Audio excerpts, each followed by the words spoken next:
Three, two, one. So we talked about one of my favorite books, Manifesto, but you have other books to talk about as well.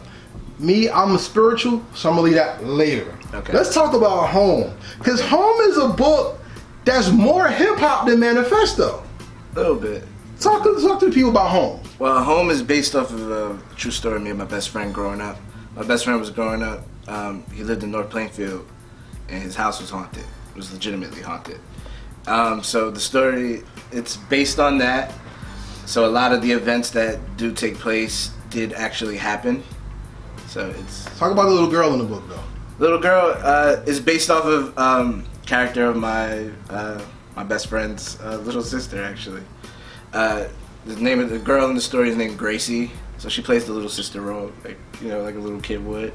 She's the star of the book. Yeah, she's cool. Cause she's the one that keeps you grounded. Yeah. Where it's not too much of a, oh my god. It's like, yeah, but what about this? Yeah, you know what I'm saying? She keeps it sweet and keeps it a ghost story. Yeah, because usually when people talk about the paranormal, the paranormal doesn't attack children. Yeah. They try to attract children to live through a child. Yeah. And usually an elder will give up their ghost and the peer will fight the spirit. Yeah. So why do you think that book comes across as a hip hop book more than Manifesto? I necessarily don't agree with that, but I would like to hear your opinion. No, wait. Because I think... I want to hear your take. Go ahead, creator. Tell me. Okay, yeah. I mean, it has little hip-hop elements in it as far as, like, the way the characters look, because it is based off of a Dominican kid. And shout out to the Dominicans. Yeah, shout out to because my boy is Dominican. He's also a pastor now, which is crazy. Shout out to church. Yeah, yeah. He's a pastor out in Alabama, which is that's dope. Yeah, my family from Alabama. Oh yeah, dope. Yeah. That's what's up. But yeah, and the way they look, yeah. If you're talking about it like that, and the way like the characters are dressed and everything, nope. No, and the fact that the kid got the 3 slits in his no, that's dope though. But nope. Yeah. I don't you don't agree? Okay. I just don't, because I see Manifesto as the more hip hop thing, because it's like it deals with pain. Yeah, it deals with pain and social justice. Like, yeah, then it's the whole fuck the police mentality. Yeah, but that's only a part of hip hop. Absolutely. Home deals with the youth, and hip hop is a youth movement. Absolutely. So anything that has the perspective of a child is the perspective of life. Absolutely. So because to me hip hop is organic, to see it through a child's eyes, the world through a child's eyes, we're seeing the formation of the mind. Absolutely. That's hip hop to me. Yeah. To me. So that's why I like that book. Okay. Because the book is innocent and lovely at the same time. Yeah. There is and it's incredibly violent. But violence is a part of life. Absolutely, it is. The most like for some children, unfortunately, life begins when a parent leaves. For some children, life begins with a death in the family. And for some children, life begins when they first have to be taken out of their comfort zone.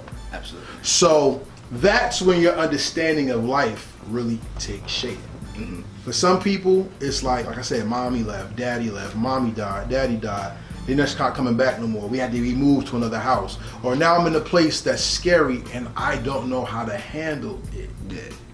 That's what home means to me. Absolutely. What do you think? I could agree with that. I could agree with that because I remember, my friend's pain, and I remember laughing, thinking it was a joke, and I had to go experience it for myself. And one of the experiences I did really experience was it's in the first issue. Talk about it. We don't want to spoil it. Yeah, no, you have to buy the book, y'all. What happens is the character Drew, which is based off of me when I was going. The story is Drew knocks on the door to come sleep over, and his mom is like, "Oh, he's just in the shower. Gio's just in the shower," and he goes into the living room and sees doppelgangers of his friend, his friend and his friend's little sister, and they're talking about playing with him and everything, and he's like, "No, like, what are you talking about?" And he just watches them disappear, and then the kids end up coming to like the coming from like the kitchen or something, like, who are you talking to? And that really happened. That actually did happen. That's scary and dope at the same time. Yeah, it was because it didn't even play out kind of like the way it was there, what it was is I was in my friend's house and I was like, oh, you guys are in here, cool. They were just watching TV and they were just like looking at each other. It was just really weird. And I didn't understand what was going on because I'm talking to them and they're just looking at me, just not saying anything. And then they come up to like right there, like inside, like, yo, who are you talking to? Yeah. So that's kind of how, that's what I put that in the story, and that was really fun. And see, like I said, art that reflects real life. That's a whole nother medium that, like, you see, like what my man Peel is doing that with us. Yeah. And it's already been in home, so it's just crazy, yeah, right? Yeah. And you see that you're tapping into things that not only can be comic book related, but it can be in other genres as well. Yeah.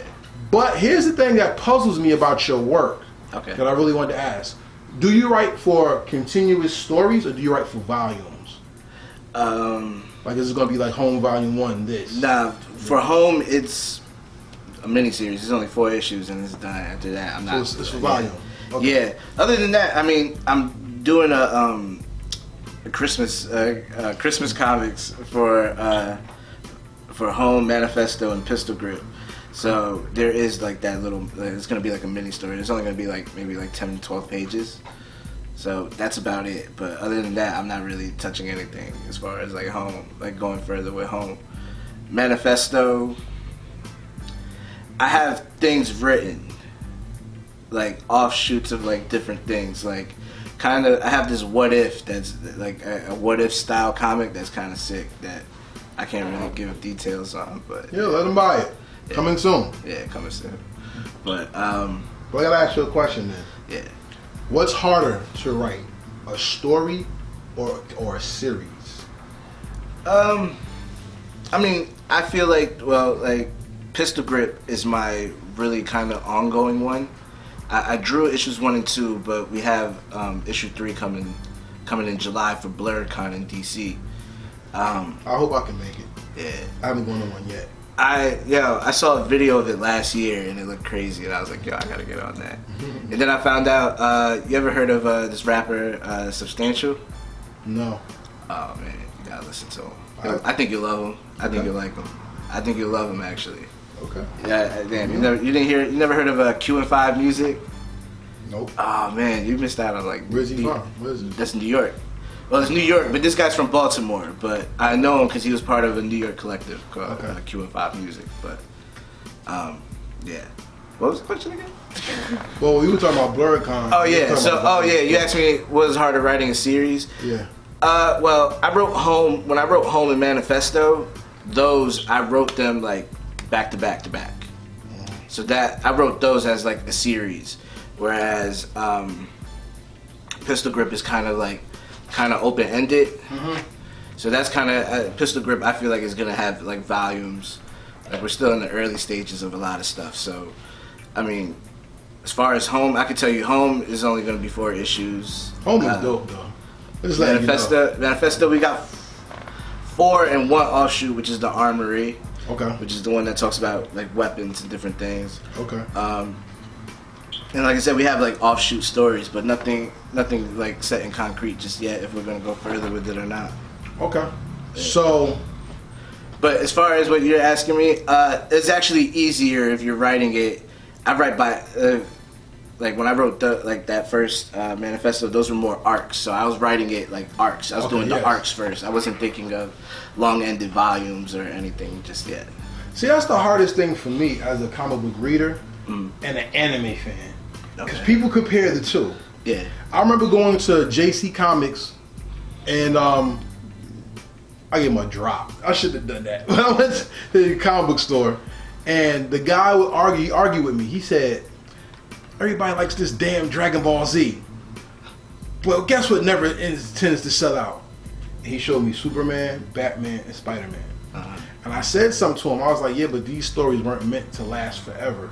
Yeah. These were just stories. Yeah. That's to last. Well, this is for temporary consumption. I said, if you like it, it lasts. But it was not made to be forever. Yeah. And he looked at me like, well, that doesn't make sense. When in all actuality, that makes a lot of sense. No, it does. I kind of, that's like me. I like stuff that has a ending. You know what I mean? A defined ending. Yeah, right. a defined ending. Like like Home and Manifesto to me have defined endings where, I mean, Manifesto, the way it heads, it could go on forever, but it could either go on forever. But then we also had the idea of what if we just make Manifesto and then we make it something different and not just a cop. You know what I'm saying? There's ideas we toyed with that. We're keeping the series going, but making it something making it something different, like maybe like a different person or a different thing, you know, but still keeping it in with like the theme of Manifesto. You know, there's ideas of that. Like that's hot. Yeah. That's kind of like unfortunately to say it again, you take a character, but the character isn't the star, it's the ideal that's the star. Yeah. I've toyed with that idea, and I told that to Chrissy one time, and she was like, that's good. That's hot. Like, that's hot. Like, that's dope. Like, that's dope. Yeah. Okay, so wait. Yeah. So then what is the manifesto of the book? What is the manifesto? The manifesto is it's the voice of the book. It's the you know, the narration. It's the book. It tells you what's going on. It gives you details. It gives you it's telling you how Wolfman was thinking at that moment when he's taking someone out. Yeah. That's the manifesto is. If I'm to say anything, the manifesto is the voice. So, the manifesto, by definition, is a public declaration of policy and aims, especially one issued before an election by a political party or candidate. So the manifesto is not the police officer; it's the journal, the thing that he's doing. Yeah, absolutely. That's why I say it's the voice of the book.